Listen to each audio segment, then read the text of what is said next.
Alá seja louvado por trazê-los novamente à continuação de nossas leituras. Então vamos lá? 281ª noite. Acordada por sua irmã Dinazarda, Sherazade prosseguiu da seguinte maneira a história da noite anterior. No dia seguinte, disse Zein a Mubarak: já descansei bastante. Não vim ao Cairo para passar o tempo em divertimentos. Desejo possuir a 9ª estátua. É tempo de partir para ir buscá-la. Senhor, respondeu Mubarak, estou pronto a ceder à vossa vontade, mas ignorais todos os perigos que é preciso correr para alcançá-la. Por maior que seja o perigo, replicou o príncipe, resolvi arrostá-lo. Perecerei ou consegui-la-ei. Tudo o que acontece é Deus que os faz acontecer. Acompanhai-me somente, e que seja igual a minha a vossa constância. Vendo-o Mubarak determinado a partir, chamou seus criados e ordenou-lhes que aprontassem as equipagens. Logo depois fizeram o príncipe e ele a abiuição e oração de preceito, chamada fars, e em seguida puseram-se a caminho.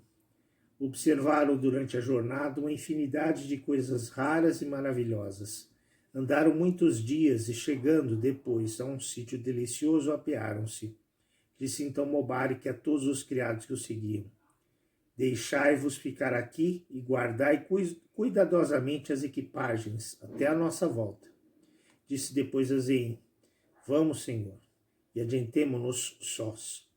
Estamos perto do lugar terrível onde se guarda a 9ª estátua. Logo precisareis da vossa coragem. Chegaram à borda de um grande lago.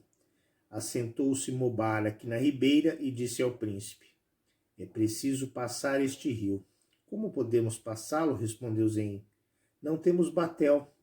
Vereis aparecer num instante, replicou Mubarak. O batel encantado do rei dos gênios virá tomar-nos. Mas não vos esqueçais do que vou dizer. Deve-se guardar profundo silêncio. Não digas palavras ao remador. Por mais singular que vos pareça sua figura, por mais extraordinário que seja o que possamos observar, não digais coisa alguma. Pois declaro-vos que, se pronunciardes uma única palavra quando formos embarcados, submergir-se-á o barco. Saberei muito bem calar-me, disse o príncipe. Basta prescrever-me o que devo fazer e executá-lo-ei com toda a exatidão. Falando assim, avistou logo ao lago um batel feito de madeira de sândalo vermelho. Tinha um mastro de ambar fino com uma bandeirinha de cetim azul. Não havia nele senão um bateleiro, cuja cabeça se assemelhava a de um elefante, e tinha um corpo da forma de um tigre. Chegando-se o batel ao príncipe e a Mubarak, o bateleiro pegou a eles, com a tromba um após o outro, e pô-los dentro. Passou-os depois para o outro lado num instante, e pela segunda vez neles, com a tromba, os colocou na praia, desaparecendo com o barco. Podemos agora falar, disse Mubarak. A ilha onde estamos é a do rei dos gênios. Não há outra semelhante no mundo. Olhai para todas as partes, príncipe. Há vivenda mais agradável, e sem dúvida uma verdadeira imagem desse lugar encantador que Deus destina aos fiéis observadores da nossa lei. Vede os campos esmaltados de flores e de todas as ervas odoríferas. Admirai estas belas árvores, cujas frutas deliciosas fazem dobrar os ramos até o chão. Gozai do prazer que devem causar esses cantos harmoniosos que soltam nos ares 1000 pássaros de espécies desconhecidas nos outros países. Não podia Zein cansar-se de considerar a beleza das coisas que o cercavam e observava outras novas e propondo que as internava na ilha. Chegaram finalmente diante de um palácio de finas esmeraldas, cercado de um largo fosso, sobre cujas bordas havia árvores tão altas que cobriam com sua sombra todo o palácio. Defronte da porta, que era de ouro maciço, havia uma ponte feita de uma só concha de peixe, onde se tivesse pelo menos 6 toesas de comprimento e 3 de largo. Via-se à entrada da ponte uma legião de gênios de altura desmedida que defendiam o acesso ao castelo com grossas maçãs de aço da China. Não passemos mais adiante, disse Mobarak. Desencarnar-nos-iam estes gênios e queremos impedi-los de os chegarem a nós. É preciso fazer uma cerimônia mágica. Ao mesmo tempo, tirou de uma bolsa que trazia debaixo do seu vestido 4 tiras de tafetá amarelo. Com uma cingiu a cintura e pôs outra sobre as costas. Deu as outras 2 ao príncipe, que delas fez o mesmo uso, depois do que estendeu Mobarak ao chão 2 grandes toalhas, em cujas bordas espelhou algumas predarias, como almíscar e âmbar. Assentou-se depois sobre uma dessas toalhas e Zein sobre a outra. Falou então Mobarak nesses termos ao príncipe: Senhor, vou presentemente conjurar o rei dos gênios, que habita o palácio que estamos vendo. Oxalá venha ter conosco sem cólera. Confesso-vos que estou inquieto acerca da recepção que nos fará. Se a nossa chegada à sua ilha lhe desagrada, aparecerá debaixo da figura de um monstro horrendo. Mas se aprova o nosso intento, mostrar-se-á debaixo da forma de um homem de boa figura. Logo que se nos apresentar, será preciso levantar-vos e saudá-lo sem sair de cima da vossa toalha, porque perecereis infalivelmente se o fizerdes. Dir-lhes-ei: soberano Senhor dos gênios, meu pai, que era vosso criado, foi levado pelo anjo da morte. Possa vossa majestade proteger-me como protegeu sempre meu pai. E se o rei dos gênios, acrescentou Mobarak, vos perguntar que graça quereis que vos suceda, responder-lhes-ei: Senhor, é a 9ª estátua de que vos suplico com toda a humildade que me deis. Mobarak, depois de ter instruído assim o príncipe Zein, principiou a fazer as conjurações. Fuzilou de repente um relâmpago, que foi seguido de um trovão. Cobriu-se toda a ilha de espessas trevas. Levantou-se um vento furioso. Ouviu-se depois um grito espantoso. Abalou-se a terra e sentiu-se um terremoto semelhante ao que Azrael deve ter causado no dia do juízo. Sentiu Zein alguma comoção e principiava a tirar desse estrondo muito mais suspiros, quando Mobarak, que saía melhor do que ele e que devia pensar, pôs-se a sorrir e lhe disse: Sossegai, meu príncipe, tudo vai bem. Com efeito, no mesmo instante o rei dos gênios se deixou ver debaixo da forma de um belo homem.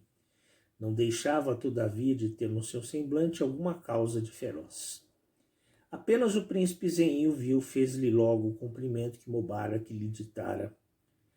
Sorriu-se o rei dos gênios e respondeu: Filho meu, amava sinceramente teu pai, e todas as vezes que vinha tributar-me os seus respeitos, fazia-lhe presente de uma estátua que levava consigo.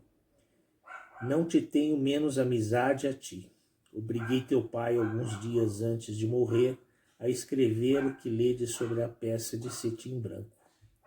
Permiti-lhe tomar-te debaixo da minha proteção e dar-te-ei a 9ª estátua que excede em belezas que possuis.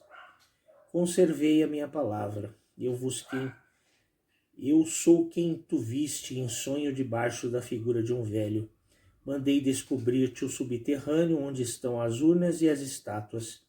Tenho muita parte em tudo o que te aconteceu, ou, para melhor dizer, sem a causa de tudo isso. Sei o que te obrigou a vir aqui. Conseguirás o que desejas. Ainda que não tivesse prometido a teu pai que te daria, concedo-te de boa vontade. Mas deves primeiro jurar-me, por tudo que torna inviolável um juramento, que voltarás a esta ilha e me trarás uma donzela que tenha só 15 anos e nunca conhecesse homem algum, nem deseje conhecê-lo. Importa, além disso, que a sua beleza seja perfeita e que tu sejas tão senhor de ti que não tenhas o mínimo desejo de possuí-la, trazendo-me. Fez Zein o tremendo juramento que exigiam dele. Senhor, disse depois, supondo que sois tão venturoso que encontre uma donzela como desejais, como poderei saber que a tenho achado? Confesso, respondeu o rei dos gênios sorrindo, que a isso poderás enganar-te. Quanto à fisionomia, não é dado esse conhecimento aos filhos de Adão. Assim, não é minha intenção reportar-me a ti.